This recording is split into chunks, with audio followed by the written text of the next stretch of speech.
Everything you wanted to know about growing tomatoes, but were afraid to ask. Tomatoes are one of the most popular vegetables grown in gardens around the world, and for good reason. They're not only incredibly delicious, but they're also relatively easy to grow. All you need is a warm climate, plenty of water, and a little bit of patience.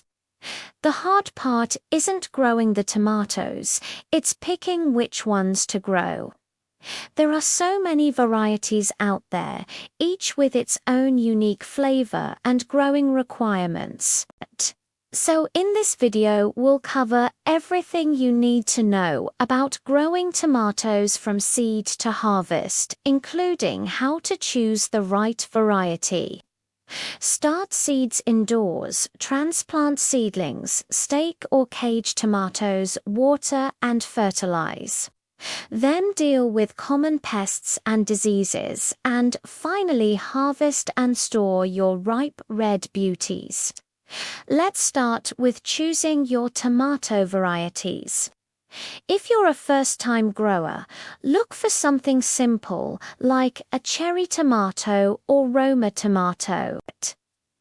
Cherry tomatoes are small and round and perfect for snacking on. Roma tomatoes are larger and meatier and best used for sauces and soups.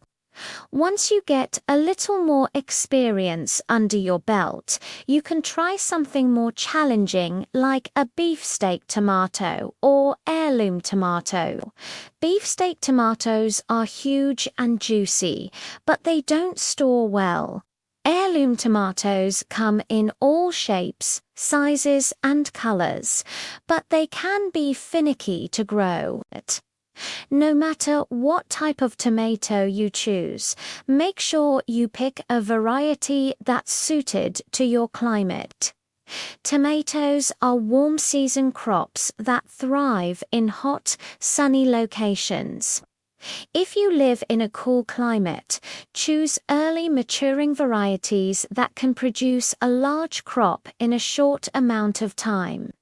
Now that you've picked your tomato varieties, it's time to start the seeds indoors.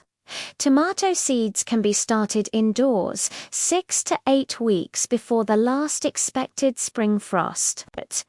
Start by purchasing seed starting mix and place it in a seed tray. Then take your tomato seeds and plant them at a depth of 1/4 inch. Water when the soil is dry and place the tray in an area that will receive bright indirect light. Check the seeds regularly and be patient. It can take up to 2 weeks for tomato seeds to germinate. Once the seedlings have their first set of true leaves, it's time to transplant them into individual pots.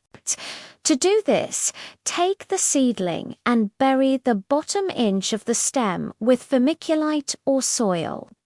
Water the seedling and place it in a pot that's the same size as the seed tray. Continue to water the seedling and provide bright, indirect light. It's now time to harden off the seedlings. This process gradually introduces the seedlings to the harsh environment outside, so they can survive the transplant shock. To do this, place the seedlings in a shady area for 1 day, then move them to a location that receives bright indirect light for 2 days. On the 3rd day, place the seedlings in direct sunlight for 2 hours. On the 4th day, increase the amount of direct sunlight to 4 hours. On the 5th day, leave the seedlings in direct sunlight all day long. Now, the seedlings are ready to be transplanted into the garden. Before transplanting, take a bamboo stake or tomato cage and install it next to each tomato plant. This will provide support for the plants as they grow and help prevent diseases like blossom end rot. To transplant the seedlings, dig a hole twice as wide as the seedling pot and just as deep. Remove the seedling from the pot, loosen the roots and place the seedling in the hole. Backfill with soil and water in space. Your tomato plants 18 to 36 inches apart, depending on the variety. For a beginner, it's best to space them farther apart. Once the plants are in the ground, it's time to water them deeply. Tomatoes need plenty of water to produce their best. During dry periods, water deeply once or twice per week. One way to ensure your tomato plants are getting enough water is to use a drip irrigation system. Drip irrigation provides water directly to the root zone of the plants, reducing water waste and disease pressure.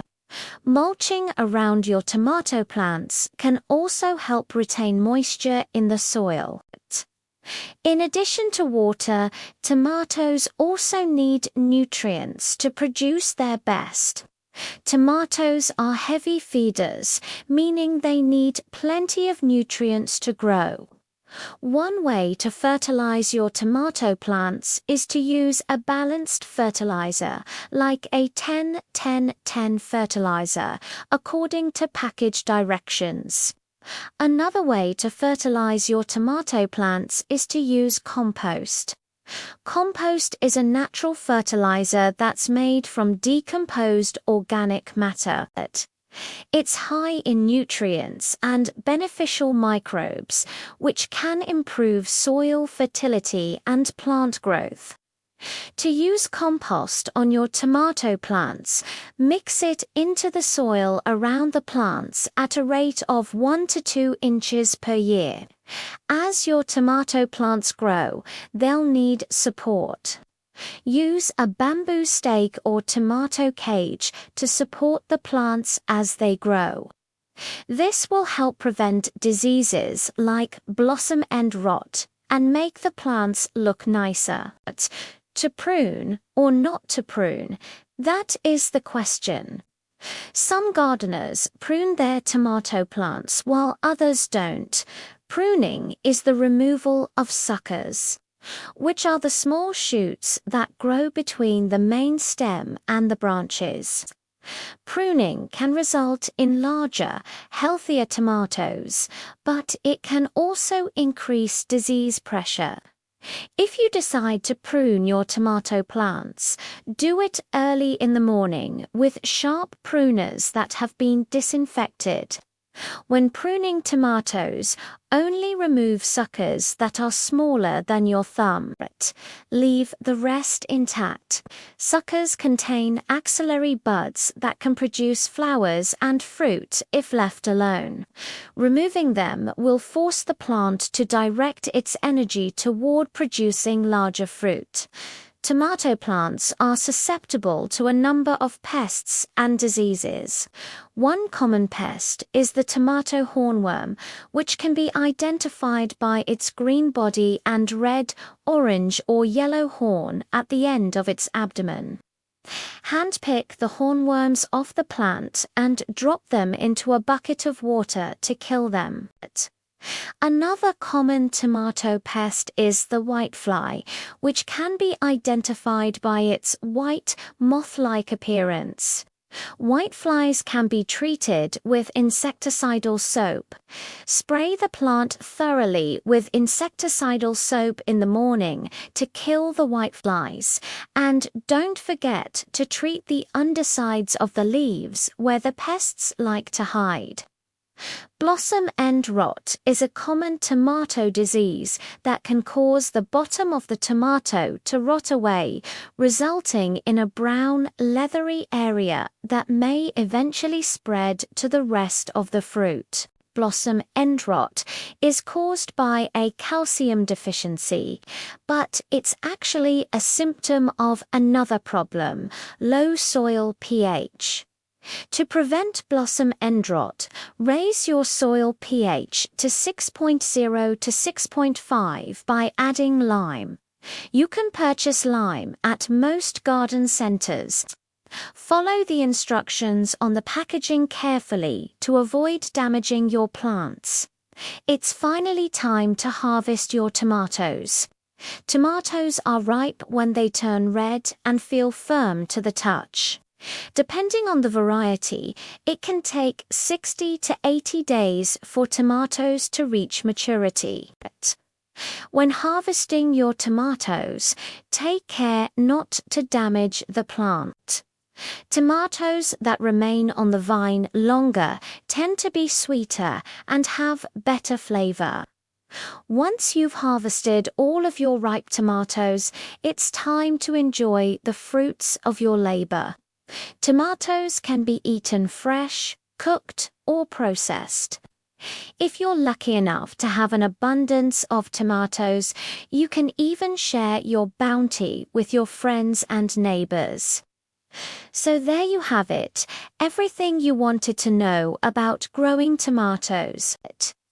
With a little bit of planning and care, you can grow the perfect tomato for your needs. Just remember to choose the right variety. Start the seeds indoors, transplant the seedlings, stake or cage the plants, water and fertilize them, deal with pests and diseases, and finally, harvest and store your ripe red beauties. Happy gardening!